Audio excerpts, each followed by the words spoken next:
काय झालं सिद्धार्थ? मला असं इथे बघून आश्चर्य वाटलं की मग घाबरलास? हां, आणि तुला काय फरक पडतो रे?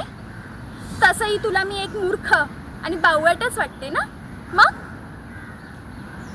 पण नाही हां, अगदी खरं आहे तुझं म्हणणं, 100%. त्यानिमित्ताने मला माझी जागा तरी कळाली. आणि म्या येडी उगाच जीवाचा आटापिटा करत बसले बघ.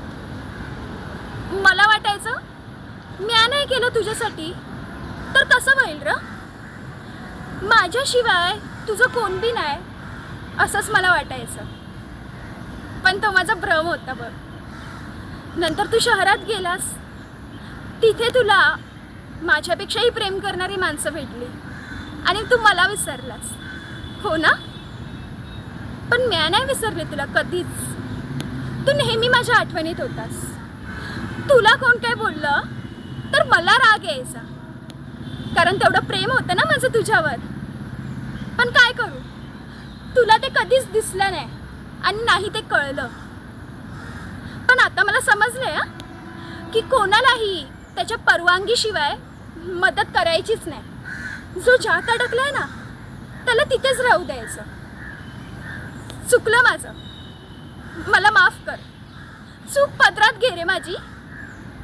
पण काय करू र, लहानपणापासूनची सवय आहे ना माझी, जात नाही सहजासहजी. म्हणजे तुला माझी साथ कधीच नको होती, पण म्या जबरदस्तीने ती देत बसली.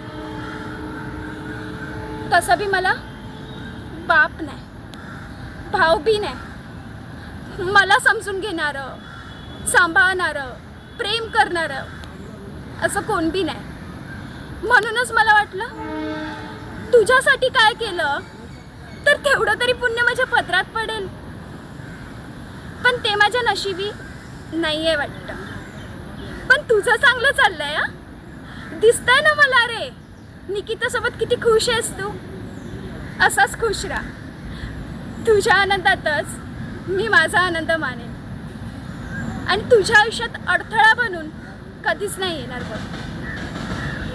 येते मी, तुला विसरण्याचा नक्कीच प्रयत्न करीन. काळजी नको करूस.